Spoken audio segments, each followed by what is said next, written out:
قل من يرزقكم من السماء والأرض أم من يملك السمع والأبصار ومن يخرج الحي من الميت ويخرج الميت من الحي ومن يدبر الأمر فسيقولون الله فقل أفلا تتقون فذلكم الله ربكم الحق فماذا بعد الحق إلا الضلال فأنى تصرفون كذلك حقت كلمة ربك عن الذين فسقوا أنهم لا يؤمنون قل هل من شركائكم من يبدأ الخلق ثم يعيده قل الله يبدأ الخلق ثم يعيده فأنى تؤفكون قل هل من شركائكم من يهدي إلى الحق قل الله يهدي للحق أفمن يهدي إلى الحق أحق أن يتبع أم من لا يهدي إلا أن يهدى فما لكم كيف تحكمون وما يتبع أكثرهم إلا ظنا إن الظن لا يغني من الحق شيئا إن الله عليم بما يفعلون وما كان هذا القرآن أن يفترى من دون الله ولكن تصديق الذي بين يديه وتفصيل الكتاب لا ريب فيه من رب العالمين أم يقولون افتراه قل فأتوا بسورة مثله وادعوا من استطعتم من دون الله إن كنتم صادقين بل كذبوا بما لم يحيطوا بعلمه ولما يأتيهم تأويله كذلك كذب الذين من قبلهم فانظروا كيف كان عاقبة الظالمين ومنهم من يؤمن به ومنهم من لا يؤمن به وربك أعلم بالمفسدين وإن كذبوك فقل لي عملي ولكم عملكم أنتم بريئون مما أعمل وأنا بريء مما تعملون ومنهم من يستمعون إليك أفأنت تسمع الصم ولو كانوا لا يعقلون ومنهم من ينظر إليك أفأنت تهدي العمي ولو كانوا لا يبصرون إن الله لا يظلم الناس شيئا ولكن الناس أنفسهم يظلمون ويوم يحشرهم كأن لم يلبثوا إلا ساعة من النهار يتعارفون بينهم قد خسر الذين كذبوا بلقاء الله وما كانوا مهتدين وإما نرينك بعض الذين نعدهم أو نتوفينك فإلينا مرجعهم ثم الله شهيد على ما يفعلون ولكل أمة رسول فإذا جاء رسولهم قضي بينهم بالقسط وهم لا يظلمون ويقولون متى هذا الوعد إن كنتم صادقين قل لا أملك لنفسي ضرا ولا نفعا إلا ما شاء الله لكل أمة أجل إذا جاء أجلهم فلا يستأخرون ساعة ولا يستقدمون قل أرأيتم إن أتاكم عذابه بياتا أو نهارا ماذا يستعجل المجرمون ثم إذا ما وقع آمنتم به الآن وقد كنتم به تستعجلون ثم قيل للذين ظلموا ذوقوا عذاب الخلد هل تجزون إلا بما كنتم تكسبون ويستنبئونك أحق هو قل إي وربي إنه لحق وما أنتم بمعجزين ولو أن لكل نفس ظلمت ما في الأرض لافتدت به وأسروا الندامة لما رأوا العذاب وقضي بينهم بالقسط وهم لا يظلمون ألا إن لله ما في السماوات والأرض ألا إن وعد الله حق ولكن أكثرهم لا يعلمون هو يحيي ويميت وإليه ترجعون يا أيها الناس قد جاءتكم موعظة من ربكم وشفاء لما في الصدور وهدى ورحمة للمؤمنين قل بفضل الله وبرحمته فبذلك فليفرحوا هو خير مما يجمعون قل أرأيتم ما أنزل الله لكم من رزق فجعلتم منه حراما وحلالا قل الله أذن لكم أم على الله تفترون وما ظن الذين يفترون على الله الكذب يوم القيامة إن الله لذو فضل على الناس ولكن أكثرهم لا يشكرون الله وما تكون في شأن وما تتلو منه من قرآن ولا تعملون من عمل إلا كنا عليكم شهودا لتفيضون فيه وما يعزب عن ربك من مثقال ذرة في الأرض ولا في السماء ولا أصغر من ذلك ولا أكبر إلا في كتاب مبين ألا إن أولياء الله لا خوف عليهم ولا هم يحزنون الذين آمنوا وكانوا يتقون لهم البشرى في الحياة الدنيا وفي الآخرة لا تبديل لكلمات الله ذلك هو الفوز العظيم ولا يحزنك قولهم إن العزة لله جميعا هو السميع العليم ألا إن لله ما في السماوات وما في الأرض وما يتبع الذين يدعون من دون الله شركاء إن يتبعون إلا الظن وإنهم إلا يخرصون هو الذي جعل لكم الليل لتسكنوا فيه والنهار مبصرا إن في ذلك لآيات لقوم يسمعون قالوا اتخذ الله ولدا سبحانه هو الغني له ما في السماوات وما في الأرض إن عندكم من سلطان بهذا أتقولون على الله ما لا تعلمون قل إن الذين يفترون على الله الكذب لا يفلحون متاع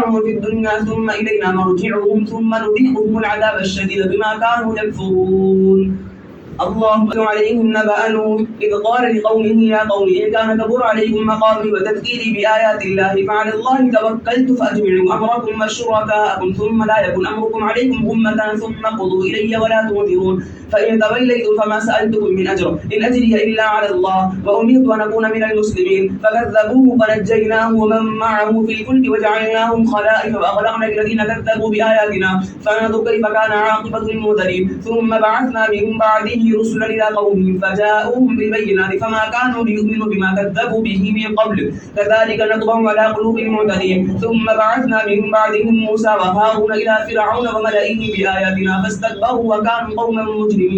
فلما جاءهم الحق من عندنا قالوا إن هذا لسحر مبين قال موسى أتقولون للحق لما جاءكم أسحر هذا ولا يفلح الساحرون قالوا أجئتنا لتلفتنا عما وجدنا عليه آباءنا وتكون لكم الكبرياء في الأرض وما نحن لكما بمؤمنين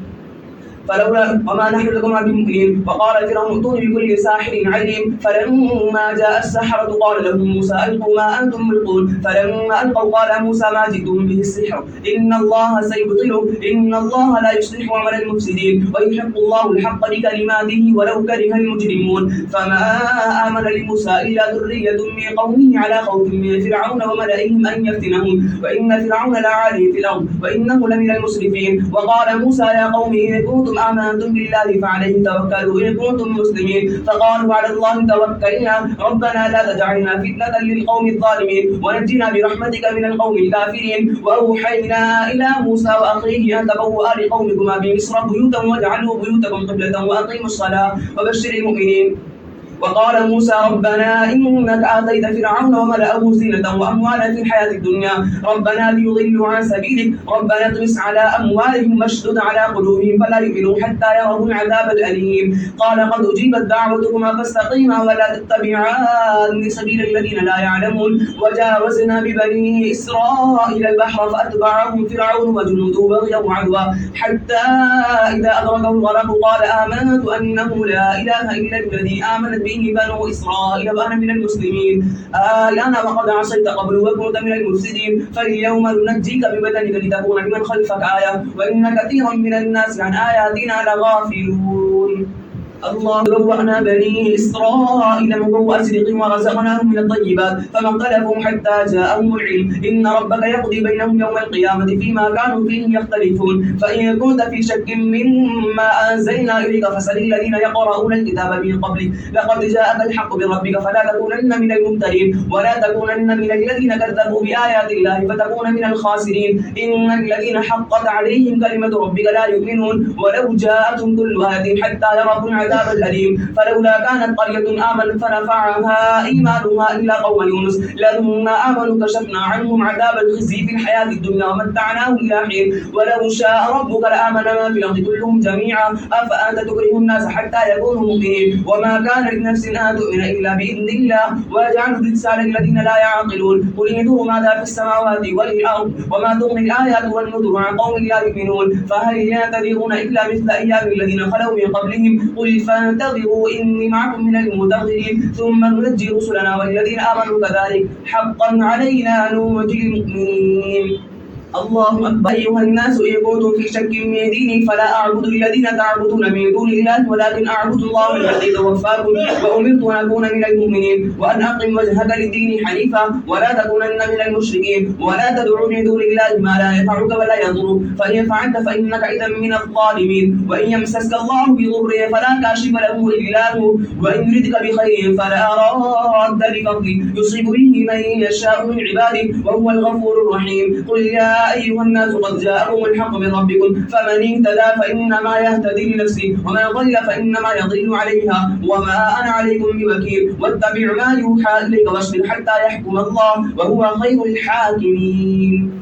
الله أكبر إفلام را كتاب محكمت آياته ثم فصلت من لدن حكيم خبير ألا تعبدوا إلا الله إنني لكم منه نذير وبشير وأن استغفروا ربكم ثم توبوا إليه يمتعكم متاعا حسنا إلى أجل مسمى ويؤتي كل ذي فضل فضله وإن يتولوا فإني أخاف عليكم عذاب يوم كبير إلى الله مرجعكم وهو على كل شيء شهيد ألا إنهم يثنون صدورهم يستغفرون ألا حين يستغشون ثيابهم يعلم ما يسر يسرون وما يعلنون إنه عليم بذات الصدور. الله أكبر. وما من دابة في الأرض إلا على الله رزقها ويعلم مستقرها ومستودعها كل في كتاب مبين. وهو الذي خلق السماوات والأرض في 6 أيام وكان عرشه على الماء ليبلوكم أيكم أحسن عملا. ولئن قلت إنكم مبعوثون من بعد الموت ليقولن الذين كفروا إن هذا إلا سحر مبين. ولئن أخرنا عنهم العذاب إلى أمة معدودة ليقولن ما يحبسه ألا يوم يأتيهم ليس مسلوبا عنهم وحاق بهم ما كانوا به يستهزئون. ولئن أذقنا الإنسان منا رحمة ثم نزعناها منه إنه ليئوس كفور. ولئن أذقناه نعما بعد ضراء مسته ليقولن ذهب السيئات عني إنه لفرح فخور. إلا الذين صبروا وعملوا الصالحات أولئك لهم مغفرة وأجر كبير. فلعلك تارك بعض ما يوحى إليك وضائق به صدرك أن يقولوا لولا أنزل عليه كنز أو جاء معه ملك إنما نذير والله على كل شيء وكيل. أم يقولون افترى قل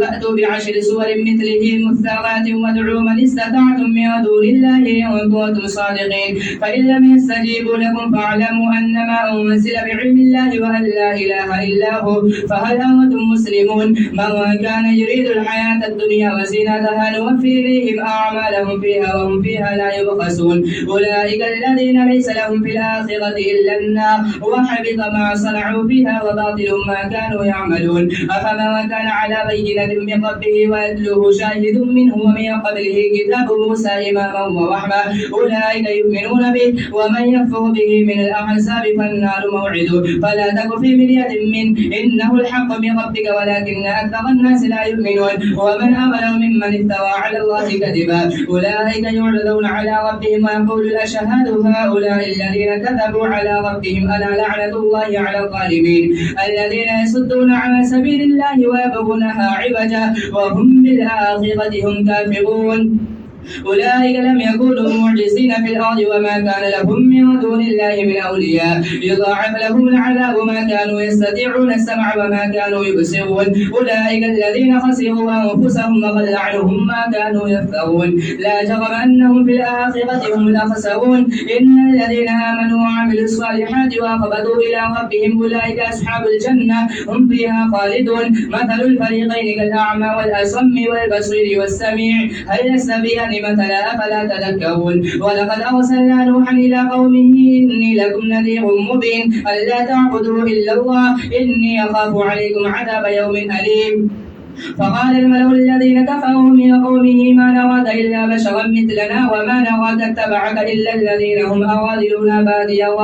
وما نرى لكم علينا من فضل بل نظنكم كاذبين. قال يا قوم أرأيتم إن كنت على بينة من ربي وآتاني رحمة من عنده فعميت عليكم أنلزمكموها وأنتم لها كارهون. ويا قوم لا أسألكم عليه مالا إن أجري إلا على الله وما أنا بطارد الذين آمنوا إنهم ملاقو ربهم ولكني أراكم قوما تجهلون. ويا قوم من ينصرني من الله إن تردتهم أفلا تذكرون. ولا أقول لكم عندي خزائن الله ولا أعلم الغيب ولا أقول إني ملك ولا أقول للذين تزدري أعينكم لن يؤتيهم الله خيرا الله أعلم بما في أنفسهم إني إذا لمن الظالمين. قالوا يا نوح قد جادلتنا فأكثرت جدالنا فأتنا بما تعدنا إن كنت من الصادقين. قال إنما يأتيكم به الله إن شاء وما أردتم بمعجزين ولا ينفعكم نصحي إن أردت أن أنصح لكم إن كان الله يريد أن يغويكم هو ربكم وإليه ترجعون. أم يقولون قل إن افتريته فعلي إجرامي وأنا بريء مما تجرمون. الله إلى نوح أنه لن يؤمن من قومك إلا من قد آمن فلا تبتئس بما كانوا يفعلون. واصنع الفلك بأعيننا ووحينا ولا تخاطبني في الذين ظلموا إنهم مغرقون. ويصنع الفلك وكلما مر عليه ملأ من قومه سخروا منه قال إن تسخروا منا فإنا نسخر منكم كما تسخرون. فسوف تعلمون من يأتيه عذاب يخزيه ويحل عليه عذاب مقيم. حتى إذا جاء أمرنا وفارت النور قل نحمل فيها من كل زوجين اثنين وأهلك إلا من سبق عليه القول وما آمن معه إلا قليل. وقال اركبوا فيها بسم الله مجريها ومرساها إن ربي لغفور رحيم. وهي تجري بهم في موج كالجبال. ونادى نوح ابنه وكان في معزل يا بني اركب معنا ولا تكن مع الكافرين. قال سآوي إلى جبل يعصمني من الماء. قال لا عاصم اليوم من أمر الله إلا من رحم. وحال بينهم الموج فكان من المغرقين. وقيل يا أرض ابلعي ماءك ويا سماء واقلعي وغيض الماء وقضي الأمر واستوت على الجود. وقيل بعدا للقوم الظالمين. ونادى نوح ربه فقال رب إن ابني من أهلي وإن وعدك الحق وأنت أحكم الحاكمين. قال يا نوح إنه ليس من أهلك إنه عمل غير صالح فلا تسأل لما ليس لك به علم إني أعدك أن تكون من الجاهلين. قال رب إني أعوذ بك أن أسألك ما ليس لي به علم وإلا تغفر لي وترحمني أكن من الخاسرين. قيل يا نوح اهبط بسلام منا وبركات عليك وعلى ممن معك وأمم سنمتعهم ثم يمسهم منا عذاب أليم. تلك من أنباء الغيب نوحيها إليك ما كنت تعلمها أنت ولا قومك من قبل هذا فاصبر إن العاقبة للمتقين.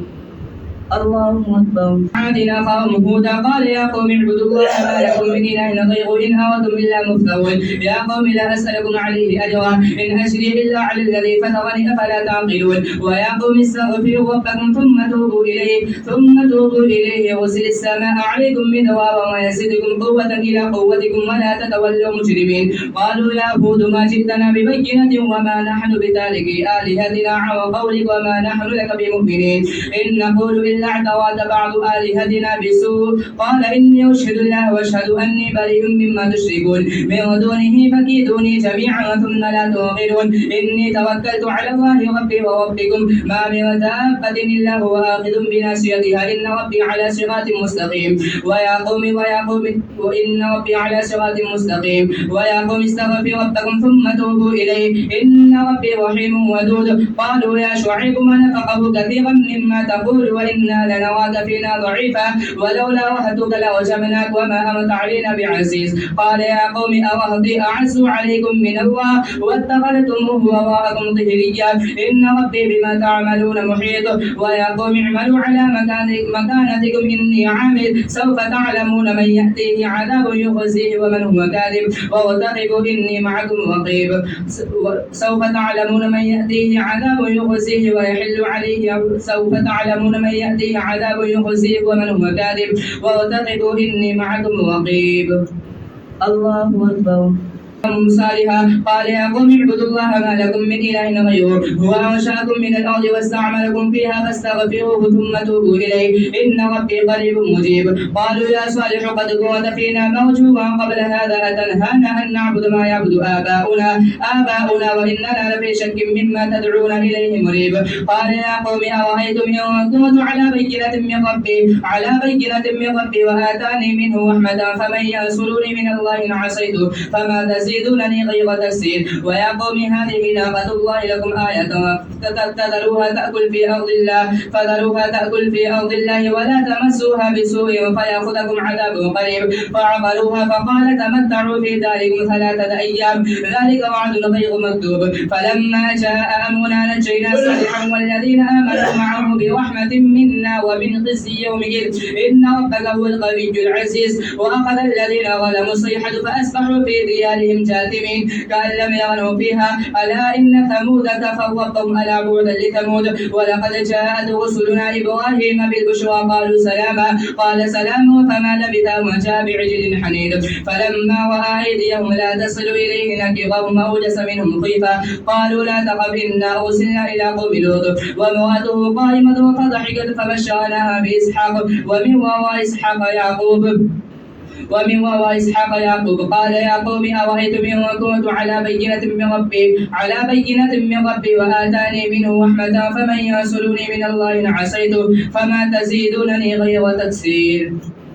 الله أكبر. رسلنا إبراهيم بالبشرى قالوا سلاما قال سلام فما لبث أن جاء بعجل حنيذ فلما رأى أيديهم لا تصل إليه نكرهم أوجس منهم خيفة قالوا لا تخف إنا أرسلنا إلى قوم لوط وامرأته قائمة فضحكت فبشرناها بإسحاق ومن وراء إسحاق يعقوب قالت يا ويلتى ألد وأنا عجوز وهذا بعلي شيخا إن هذا لشيء عجيب قالوا أتعجبين من أمر الله ورحمة الله وبركاته عليكم أهل البيت إنه حميد مجيد فلما ذهب إبراهيم الروع وجاءته البشرى يجادلنا في قوم لوط إن إبراهيم لحليم أواه منيب يا إبراهيم أعرض عن هذا إنه قد جاء أمر ربك وما زادوهم غير تتبيب وكذلك أخذ ربك إذا أخذ القرى وهي ظالمة إن أخذه أليم شديد إن في ذلك لآية لمن خاف عذاب الآخرة ذلك يوم مجموع له الناس وذلك يوم مشهود وما نؤخره إلا لأجل معدود يوم يأتي لا تكلم نفس إلا بإذنه فمنهم شقي وسعيد فأما الذين شقوا ففي النار لهم فيها زفير وشهيق خالدين فيها ما دامت السماوات والأرض إلا ما شاء ربك إن ربك فعال لما يريد وأما الذين سعدوا ففي الجنة خالدين فيها ما دامت السماوات والأرض إلا ما شاء ربك عطاء غير مجدود الله أكبر قال يا قوم اعبدوا الله ما لكم من إله غيره ولا تنقصوا المكيال والميزان إني أراكم بخير وإني أخاف عليكم عذاب يوم محيط ويا قوم أوفوا المكيال والميزان بالقسط ولا تبخسوا الناس أشياءهم ولا تعثوا في الأرض مفسدين بقية الله خير لكم إن كنتم مؤمنين وما أنا عليكم بحفيظ قالوا يا شعيب أصلاتك تأمرك أن نترك ما يعبد آباؤنا أو أن نفعل في أموالنا ما نشاء إنك لأنت الحليم الرشيد قال يا قوم أرأيتم إن كنت على بينة من ربي ورزقني منه رزقا حسنا وما أريد أن أخالفكم إلى ما أنهاكم عنه إن أريد إلا الإصلاح ما استطعت وما توفيقي إلا بالله عليه توكلت وإليه أنيب ويا قوم لا يجرمنكم شقاقي أن يصيبكم مثل ما أصاب قوم نوح أو قوم هود أو قوم صالح وما قوم لوط منكم ببعيد واستغفروا ربكم ثم توبوا إليه إن ربي رحيم ودود قالوا يا شعيب ما نفقه كثيرا مما تقول وإنا لنراك فينا ضعيفا ولولا وهتك لرجمناك وما أنت علينا بعزيز قال يا قوم أرهطي أعز عليكم من الله واتخذتموه وراءكم ظهريا إن ربي بما تعملون محيط ويا قوم اعملوا على مكانتكم إني عامل سوف تعلمون من يأتيه عذاب يخزيه ومن هو كاذب وارتقبوا إني معكم رقيب ولما جاء أمرنا نجينا شعيبا والذين آمنوا معه برحمة منا وأخذت الذين ظلموا الصيحة فأصبحوا في ديارهم جاثمين كأن لم يغنوا فيها ألا بعدا لمدينة كما بعدت ثمود الله أكبر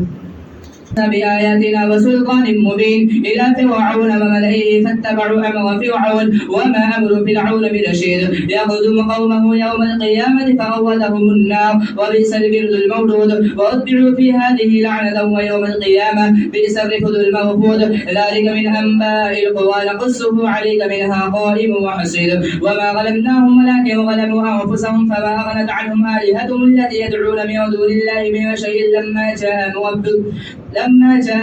وإنهم آتيهم عذاب غير مردود ولما جاءت رسلنا لوطا سيء بهم وضاق بهم ذرعا وقالوا لا تخف ولا تحزن إنا منجوك وأهلك إلا امرأتك كانت من الغابرين الله أكبر إن في ذلك لآية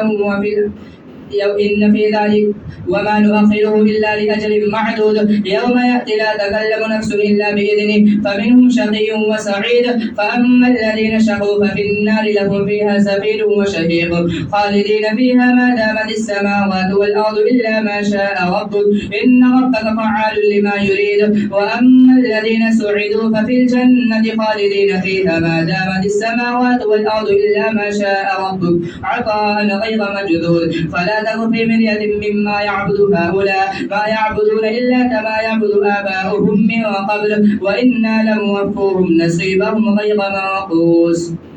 الله أكبر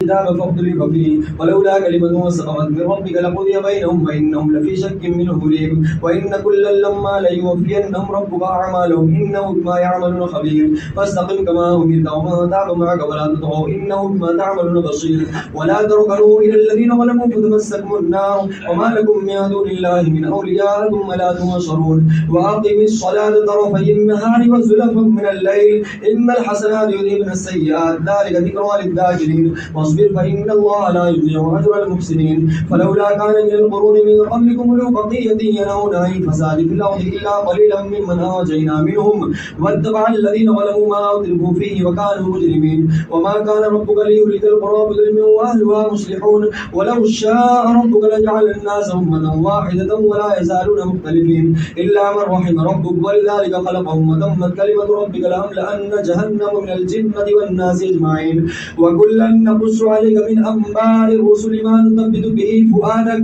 وجاءك في هذا الحق وموعظة وذكرى للمؤمنين وقل للذين لا يؤمنون اعملوا على مكانتكم إنا عاملون وانتظروا إنا منتظرون ولله غيب السماوات والأرض وإليه يرجع الأمر كله فاعبده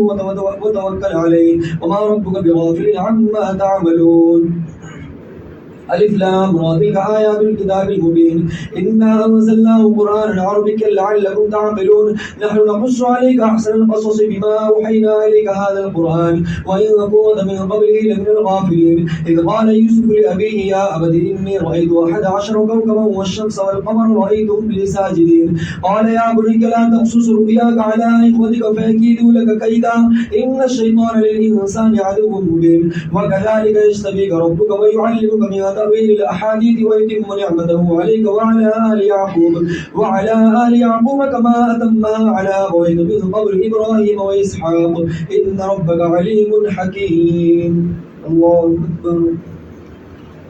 آيات للسائلين إذ قالوا ليوسف وأخوه أحب إلى أبينا منا ونحن عصبة إن أبانا لفي ضلال مبين اقتلوا يوسف أو اطرحوه أرضا يخل لكم وجه أبيكم وتكونوا من بعده قوما صالحين قال قائل منهم لا تقتلوا يوسف وألقوه في غيابة الجب يلتقطه بعض السيارة إن كنتم فاعلين قالوا يا أبانا ما لك لا تأمنا على يوسف وإنا له لناصحون أرسله معنا غدا يرتع ويلعب وإنا له لحافظون قال إني لا يحزنني أن تذهبوا به وأخاف أن يأكله الذئب وأنتم عنه غافلون قالوا لئن أكله الذئب ونحن عصبة إنا إذا لخاسرون فلما ذهبوا به وأجمعوا أن يجعلوه في غيابة الجب وأوحينا إليه لتنبئنهم بأمرهم هذا وهم لا يشعرون وجاءوا أباهم عشاء يبكون قالوا يا أبانا إنا ذهبنا نستبق وتركنا يوسف عند متاعنا فأكله الذئب وما أنت بمؤمن لنا ولو كنا صادقين وجاءوا على قميصه بدم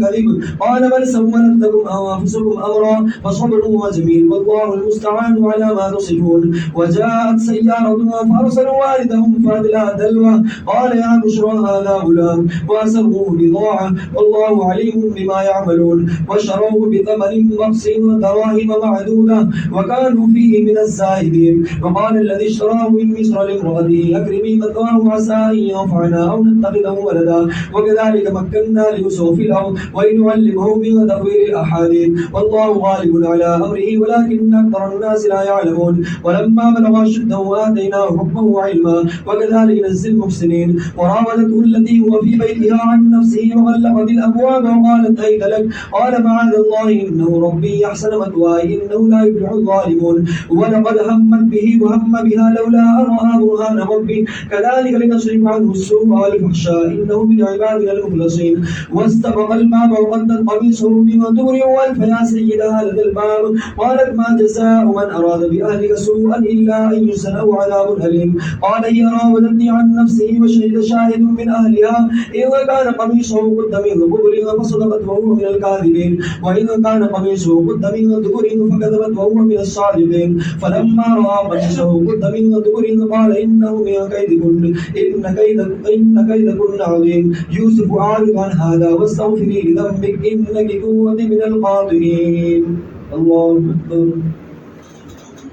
امرأة العزيز تراود فتاها عن نفسه قد شغفها حبا إنا لنراها في ضلال مبين فلما سمعت بمكرهن أرسلت إليهن وأعتدت لهن متكئا وآتت كل واحدة منهن سكينا وقالت اخرج عليهن فلما رأينه أكبرنه وقطعن أيديهن وقلن حاشا لله ما هذا بشرا إن هذا إلا ملك كريم قالت فذلكن الذي لمتنني فيه ولقد راودته عن نفسه فاستعصم ولئن لم يفعل ما آمره ليسجنن وليكون من الصاغرين قال رب السجن أحب إلي مما يدعونني إليه وإلا تصرف عني كيدهن أصب إليهن وأكن من الجاهلين فاستجاب له ربه فصرف عنه كيدهن إنه هو السميع العليم ثم بدا لهم من بعد ما رأوا الآيات ليسجننه حتى حين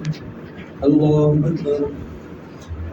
أحدهما إني أراني أعصر خمرا وقال الآخر إني أراني أحمل فوق رأسي خبزا وتأكل الطير منه نبئنا بتأويله إنا نراك من المحسنين قال لا يأتيكما طعام وترزقانه إلا نبأتكما بتأويله قبل أن يأتيكما ذلكما مما علمني ربي إني تركت ملة قوم لا يؤمنون بالله وهم بالآخرة هم كافرون واتبعت ملة آبائي إبراهيم وإسحاق ويعقوب ما كان لنا أن نشرك بالله من شيء ذلك من فضل الله علينا وعلى الناس ولكن أكثر الناس لا يشكرون يا صاحبي السجن أرباب متفرقون خير أم الله الواحد القهار ما تعبدون من دونه إلا أسماء سميتموها أنتم آباؤكم ما أنزل الله بها من سلطان إن الحكم إلا لله أمر أن لا تعبدوا إلا إياه ذلك الدين القيم ولكن أكثر الناس لا يعلمون يا صاحبي السجن أما أحدكما فيسقي ربه خمرا وأما الآخر فيشرب فتأكل الطير من رأسه قضي الأمر الذي فيه تستفتيان وقال للذي ظن أنه ناج منه اذكر نعمة ربك فأنساه الشيطان ذكر ربه فلبث في السجن بضع سنين الله أكبر